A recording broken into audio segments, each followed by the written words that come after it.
Hey everybody, ready to crush that administrative executive interview.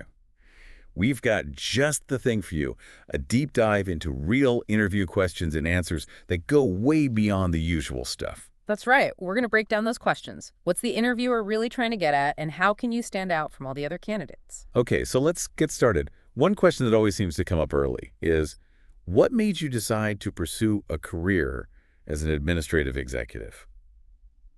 I feel like people just give like a generic answer, you know? Exactly, and that's the trap. It's not just about reciting a memorized script. What the interviewer is really looking for here is more than just your skills. They want to see genuine interest. Are you committed to this? Do you really want this? Or are you just sending out another job application? Okay, so how do you convey that genuine excitement without sounding like, well, cheesy, you know? I think the key is to think back to that initial spark. What was it that really drew you to this? Was it a specific experience or maybe a mentor? Maybe there was an aspect of the role that really resonated with you. Maybe you like the challenge of big projects or you like creating systems that run smoothly.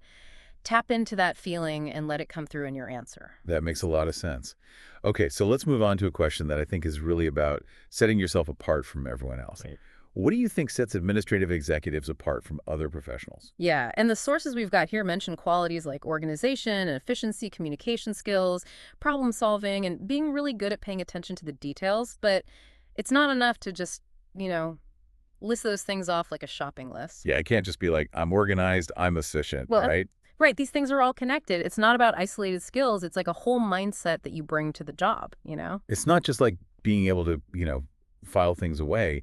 It's about bringing that organizational mindset to everything you do, every interaction, every task. Exactly. An exceptional administrative executive doesn't just, have those qualities, they embody them. It's about anticipating needs and streamlining things so that everybody can do their best work. I love that. So they're like the invisible force that keeps everything running smoothly, kind of like the conductor of an orchestra. They're bringing all the different parts together. I love that analogy. It's a really good one, and it shows the strategic thinking that's needed for this role. It's not just about following instructions. It's about understanding the big picture and anticipating what needs to happen next. So speaking of skills, the sources also talk about organization communication, attention to detail computer skills. Mm. Those seem pretty standard for any office job, though, right? Yeah. So what makes them so important for an administrative executive specifically? Yeah, well, it's about how those skills lead to actual results. So think about it. A really organized executive can navigate those crazy schedules, handle all those different projects, and make sure deadlines are met, all without breaking a sweat. Right, it's like breathing for them almost at that point. And their communication skills, those are what help them build relationships with colleagues, clients, and, all the important people fostering that positive work environment and getting things done. And what about those computer skills? How do those fit in? Let's face it, administrative executives are basically masters of the digital world, right? They're not just proficient in the basic programs. They're using all the advanced stuff too. Project management platforms, CRM systems, even things like data visualization tools so they can make things run smoother and give their teams valuable insights. Like their secret tech ninjas, Yeah. using those tools to create order out of chaos. I like that. And that speaks to how the role's always changing too. Technology's always advancing. So those skills and that knowledge, they're always evolving too.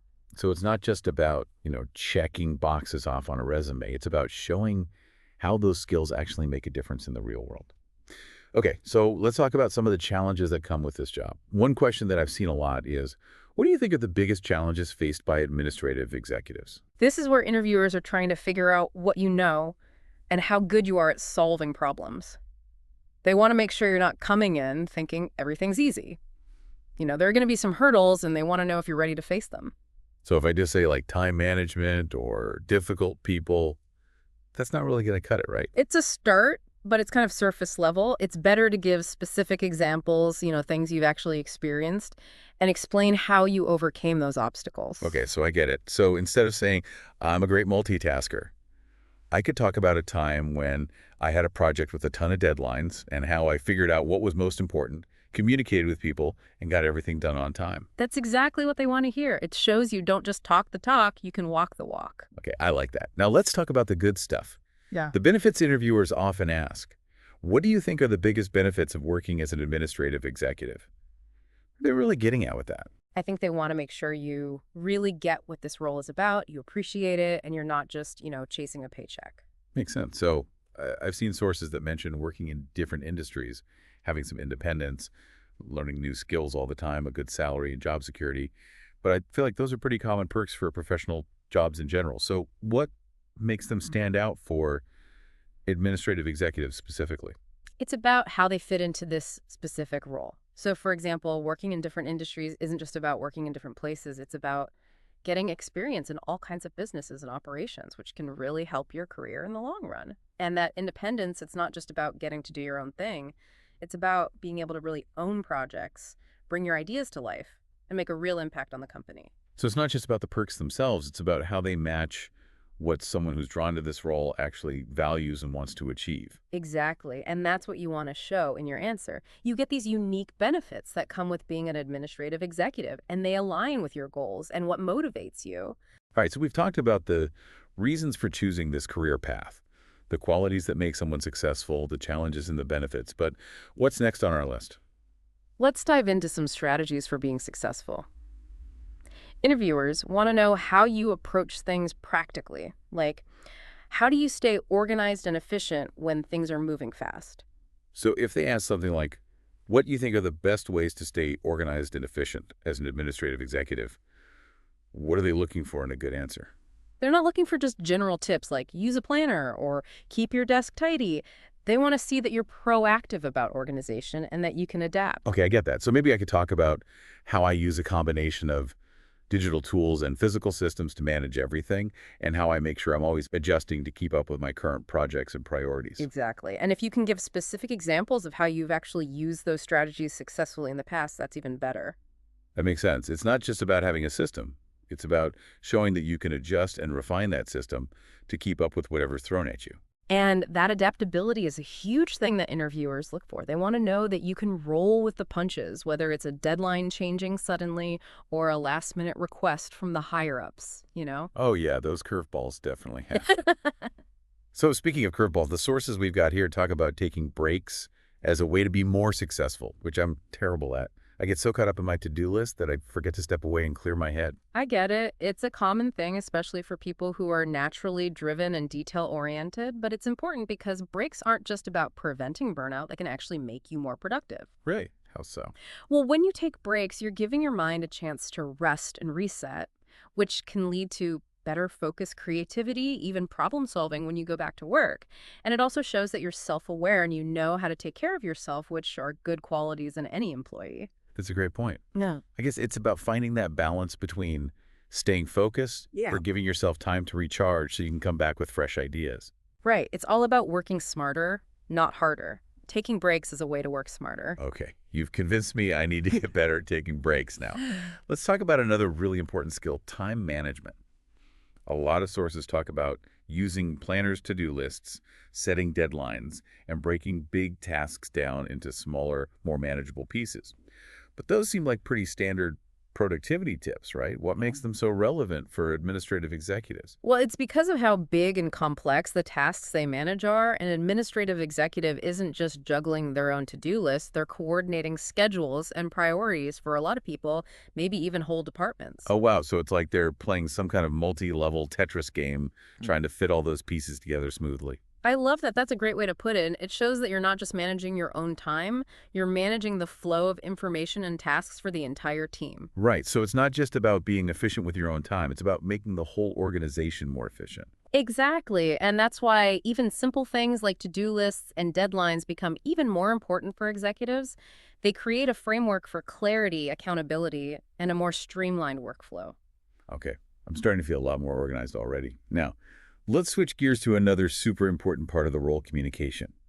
The sources we have highlight being clear and professional, using different communication methods, being responsive, and keeping those lines of communication open again, though those seem pretty standard for any professional job these days. So what makes them particularly crucial for an administrative executive? It's about how many different people they have to communicate with.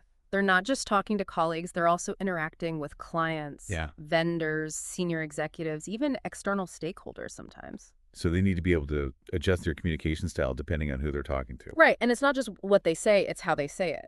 A really good administrative executive understands things like tone of voice, body language, even email etiquette. They know how to be diplomatic, assertive, and empathetic depending on the situation. So it's like they're fluent in the language of communication, and they can switch between all those different dialects without even thinking about it. That's a great analogy, and it really highlights how important it is not just to master different ways of communicating, but also to understand how communication really works. The psychology of it. Right. I'm feeling a lot more eloquent already now. Yeah. Let's talk about those times when things get tough. Hmm. Every administrative executive has to deal with difficult situations at some point. And the sources we have emphasize staying calm under pressure, being proactive about finding solutions, seeking feedback when it's appropriate, and of course, communicating clearly throughout the process. But those seem like pretty general tips for handling any kind of stressful situation. So what makes them especially relevant for an administrative executive? It's because their actions can have a big impact on everyone else. An administrative executive is often right at the center of things. So if they can stay calm and focused on finding solutions, it can really affect the whole team's morale and productivity. So it's not just about handling the situation itself, it's about setting a good example for everyone else. Exactly. And that's why even those basic things like active listening, conflict resolution, and emotional intelligence are even more important for executives. They help them handle those tough situations gracefully, professionally, and find solutions that work for everyone. It's not just about putting out fires, it's about stopping them from starting in the first place by creating a really positive and supportive work environment. That's the idea. And that's why those soft skills are just as important as those technical skills when it comes to being a successful administrative executive. Well, we've covered a lot of ground already, from the basic skills and challenges to communication and problem solving, and there's still so much more to talk about. Yeah, definitely in the next part of our deep dive, we're going to get into some more nuanced things like managing up, building relationships with important people, and showcasing those qualities that make an administrative executive truly irreplaceable. Can't wait to dive into that. Welcome back to our deep dive on how to totally nail that administrative executive interview. We've covered a lot already, Yeah. but now I think it's time to really get into those make or break scenarios. Right, those situations that show not just your skills, but how you adapt your problem-solving skills, how you handle pressure. Exactly. So let's say the interviewer throws you this curveball. Imagine you've got a tight deadline and a bunch of competing priorities. What would you do? I think I'd be freaking out. Oh, it's a classic. They're testing how you organize and make decisions. What's really important here is showing that you have a system for figuring out what to prioritize.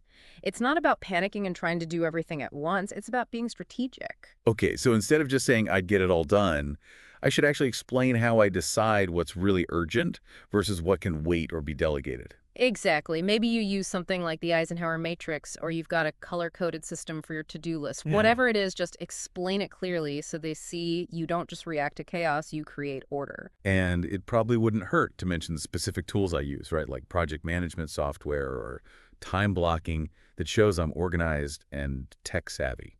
Absolutely. The more specific you are, the more believable and confident you'll sound. Don't just tell them you're organized. Show them how you actually do it. Okay, so we've handled the deadline dilemma. But what about those times when things just go wrong, no matter how organized you are? Those unexpected things that happen that really test you. Yes. The inevitable curveballs interviewers love to ask about those. They might say something like, "Tell me about a time you faced a really challenging situation at work. How did you deal with it?" This is where I'd probably freeze up. It feels like they're asking me to admit my biggest mistakes. It's not about confessing your failures. It's about showing that you can learn and grow from those challenges. The key is to use the STAR method: situation, task, action, result. Pick an example that shows how you solve problems and how resilient you are. So maybe a time when a big project hit a snag, and I had to think fast to find a workaround, communicate with everyone involved, and get things back on track. Perfect. And it's okay to show a little vulnerability. You don't have to pretend you had all the answers right away, but emphasize what you learned and how it made you a better professional. So it's not about being perfect. It's about showing I can handle setbacks gracefully and with a growth mindset. Exactly. Now let's talk about something that's super important in this role: confidentiality. Oh yeah, that's a big one. Administrative executives see a lot of sensitive information. Interviewers want to know they can trust you with that. They might ask something like, "What would you do if you accidentally saw some confidential information?" Well, I'm a big rule follower, so I'd report it to my supervisor right away and follow company procedures exactly. That's definitely the right instinct. But you can take it a step further by showing you understand why confidentiality is so important. Okay, so I could talk about maintaining trust, protecting the company's reputation, and following legal and ethical guidelines. Exactly. And if you've got any training or certifications in data security or privacy, this is a good time to mention those. So it's not just about following the rules, it's about showing you're really committed to doing things the right way and keeping information safe. Now let's talk about something that often makes people uncomfortable: salary expectations. Ugh, yeah, the money talk. I always feel awkward talking about money. Like, Mm. I don't want to seem greedy, but I also want to make sure I'm getting paid what I'm worth. It's a tricky balance, but being prepared is key. Do some research. Look at websites like Glassdoor or salary.com to see what the typical range is for administrative executive roles in your area. And think about your own experience, your skills, any special certifications you have. So when they ask about salary, I should be honest and specific, but also flexible. Exactly. You could say something like, based on my research and experience, I'm looking for a salary in the range of insert range here, but I'm definitely open to discussing this further based on the responsibilities and benefits of the role. That sounds good. It shows you've done your homework and you're confident, but you're also willing to have a conversation. All right, now let's talk about those curveball questions that interviewers like to throw in just to see how you think on your feet. You mean those, tell me about a time when, questions that always seem to come out of nowhere. Exactly. They're called behavioral questions, and they're designed to see how good you are at things like communication, problem solving, teamwork, and leadership. And there's no right answer, which is what makes them so scary.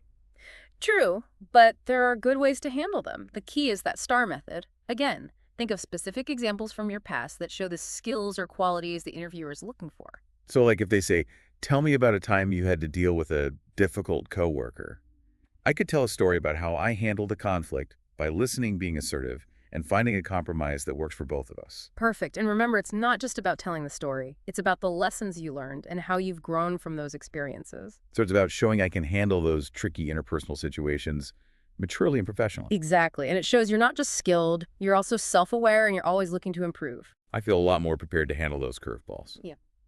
What else do we need to cover to make sure our listeners are ready to absolutely ace that interview? We've still got a few important things to talk about in the last part of our deep dive. We'll cover asking good questions, writing a memorable thank you note, and projecting that confident, capable presence that will really make you stand out. Sounds like the perfect way to wrap up our deep dive. All right, we're back for the final part of our deep dive into totally crushing that administrative executive interview. We've prepped for those tough questions. We've talked about the key skills. And now it's time to talk about how to really seal the deal. Make sure you leave a great impression. Exactly. We've got the content down, but now let's focus on presentation, how to project confidence, how to really engage the interviewers and make sure they remember you for all the right reasons. Okay, so it's not just about what you say, but how you say it, right? Yeah. Like body language and tone of voice, all that. Absolutely. Nonverbal communication is huge. Yeah. Make good eye contact, sit up straight, project that sense of calm and composure, and don't forget about a genuine smile. It can really make you seem more approachable and likable. It's funny you say that because I remember my first big interview, I was so nervous. I probably looked like a deer in headlights. Oh, we've all been there. The key is to practice beforehand, do some mock interviews with a friend, maybe record yourself answering common questions, and just keep practicing until it feels natural and you sound confident. Practice makes perfect, Right. right? Well, almost perfect. Yeah. Okay, so let's talk about that moment that usually comes near the end of an interview when they ask, do you have any questions for us? This is where a lot of people mess up. They either say no and miss a great opportunity, or they ask something really generic that doesn't really add anything to the conversation. So it's not just a formality. It's a chance to show you're really interested and that you've been thinking about things. Exactly. Think of it like a mini presentation. Yeah. Prepare some thoughtful questions that show you've done your research and you want to learn more.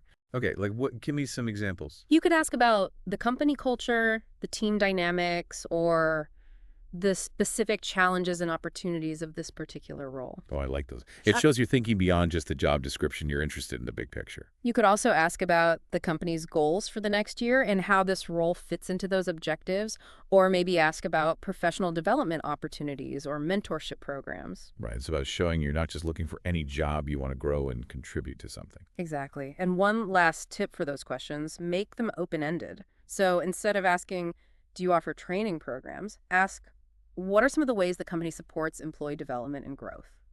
you know? No, that's good. It's subtle, but it makes a difference. It encourages a more detailed and interesting response. Now let's talk about something that people often forget, the follow-up. You mean the thank you note?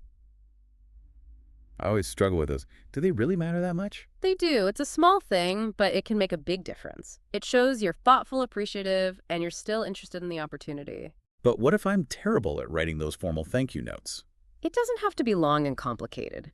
Keep it short, sincere, and specific. Reiterate your enthusiasm for the role. Mention something specific that you talked about during the interview that really stood out to you, and just express your gratitude for their time and consideration. So instead of just saying, thanks for the interview, I could say something like, I was really interested in learning about the company's new sustainability initiatives, or I appreciate you taking the time to explain the team's collaborative approach to project management. Exactly. Those little details show you were paying attention and you valued the conversation.